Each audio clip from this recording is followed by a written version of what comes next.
ஆண்டவராகிய இயேசு கிறிஸ்துவின் இனியற்ற நாமத்துக்கு மகிமை உண்டாவதாக. உங்கள் ஒவ்வொருவரையும் இன்றைய தினத்துல காலை வேளையில சந்திப்பதில் மிகுந்த மகிழ்ச்சி அடைகிறேன். இந்த போர் அநேக இடங்கள்ல நீங்க நடைபெறுகிற சூழ்நிலைகள் நீங்க பார்க்க முடியும். மிகுந்த வல்லரசான நாடுகள் எல்லாம் என்ன பண்ணுகிறது, ஒரு சிறிய நாடுகளை போட்டு தாக்கி அதனுடைய செல்வங்களை அழிக்கிற காரியங்களை நம்ம பார்க்க முடியும். எப்படி அழிக்கிறார்கள் என்று பார்க்கும்போது மிகப்பெரிய ஆயுதங்களை வைத்திருக்கிறார்கள், ஏவுகணைகளை வைத்திருக்கிறார்கள், அணுகுண்டு, ஏகப்பட்ட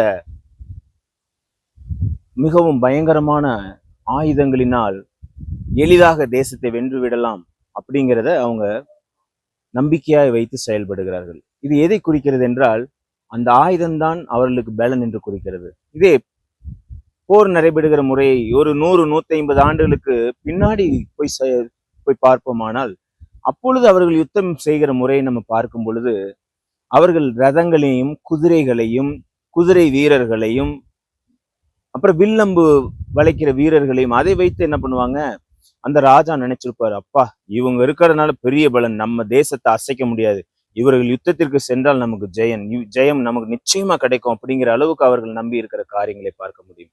இப்படி ஒவ்வொருவரை பலனாய் கொண்டிருப்போம்.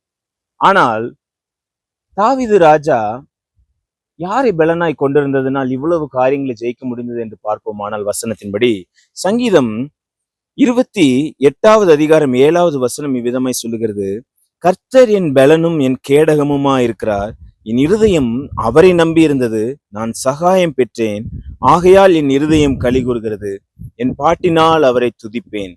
ஆண்டவரை மட்டுமே அவன் என்ன பண்ணியிருந்தானா பலனாய் வைத்திருந்தான். அவர் எனக்கு கண்டிப்பா சகாயம் பண்ணுவார், அவர் எனக்கு எல்லாவற்றையும் ஜெயம் கொடுப்பார், எல்லாவற்றிலும் என்னை வெற்றி சிறக்க பண்ணுவார், நான் அவரை பாட்டினால மகிமைப்படுத்தும், இதுதான் என்னுடைய வேலை, அவர் எல்லாவற்றையும் பார்த்து கொள்வார் என்பதில் அசைக்க முடியாத நம்பிக்கை கொண்டிருந்தவனாயிருந்தான். காரியம் என்ன, அவனுடைய எல்லா யுத்தங்களிலும் அவன் ஜெயம் பெற்றவனாய் காணப்பட்டான்.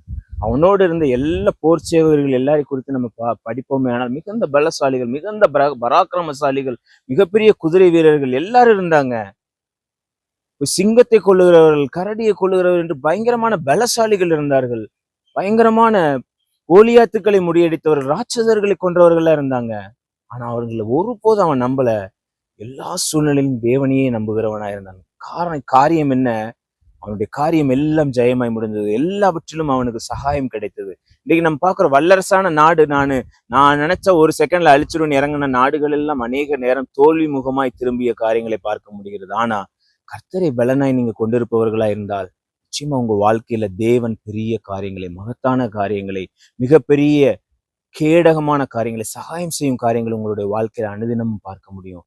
நீங்க ஒருவேளை இன்னைக்கு நீங்க நினைக்கலாம், என் பிள்ளை தான் எனக்கு பலன், இல்ல என்னுடைய நண்பன் தான் எனக்கு பலன், இவங்கெல்லாம் என்ன பலப்படுத்துறாங்க, இவங்க தான் என்ன திடப்படுத்துறாங்கன்னு நினைச்சிருக்கலாம். அவர்கள் எல்லாம் விட்டு மனுஷனை நம்புறதை விட்டு கர்த்தரை பலனாய் கொண்டிருக்கிறவர்கள் நீங்க மாறும் பொழுது நிச்சயமா நீங்களும் பெரிய பெரிய காரியங்களை உங்களுடைய வாழ்க்கையில பார்ப்பீங்க. உங்களுடைய மகிமை, உங்களுடைய நாவு ஆண்டவருடைய மகிமை பாடும்படியா, ஆண்டவரை கீர்த்தனம் பண்ணும்படியான உங்களுடைய நாவை ஆண்டவர் மாற்றுவார். அந்த அளவுக்கு ஆண்டவர் மகிழ்ச்சியாய் கம்பீரமாய் உங்களை என்ன பண்ணுவார், சந்தோஷம் படுகிறவர்களாய் மாற்ற ஆண்டவர் வல்லமையுள்ளவராக இருக்கிறார். தாவீதுக்கு செய்த அந்த ஆசீர்வாதங்களை, அந்த அற்புதங்களை உங்களுடைய வாழ்க்கையிலும் இன்றைக்கு ஆண்டவர் செய்ய வல்லமையுள்ளவராக இருக்கிறார். கண்களை மூடி ஜெபிக்கலாமா? இரக்கமும் கிருபை நிறைந்த நல்ல ஆண்டவரே உம்மை துதிக்கிறோம். கர்த்தர் என் பலனும் என் கேடகமா இருக்கிறார் என்று அப்பா தகப்பனே தாவீது ராஜா சொன்னது போல அவருக்கு நீர் பலனா இருந்து, அவருக்கு நீர் கேடகமா இருந்து, ஏற்ற வேளையில சகாயம் செய்து அவனை ஆனந்த களிப்புள்ள மனிதனாய் மாற்றி எல்லா காரியங்களும் வெற்றி சிறக்க பண்ணினீர் சுவாமி. அதே போல இன்றைக்கும் அப்பா நாங்கள் உண்மை பலனாக நாங்கள் கொண்டிருக்கிறவர்களா எங்களை அர்ப்பணிக்கிறோம். எங்களையும் நீர் அப்படியாய் மாற்றி எங்களை வழிநடத்தி, எங்களையும் அப்பா ஆனந்த களிப்புள்ள உதடுகளை கொண்டவர்களை, உண்மை போற்றி பாடுகிறவர்களை எங்களை மாற்றப் போகிறபடியால் உமக்கு நன்றி செலுத்துகிறோம். துதிகன மகிமை யாவற்றையும் உமக்கு ஒருவருக்கு ஏறெடுக்கிறோம். இயேசுவின் மூலம் ஜெபிக்கிறோம் நல்ல பிதாவே, ஆமேன் ஆமேன். God bless you. God bless you.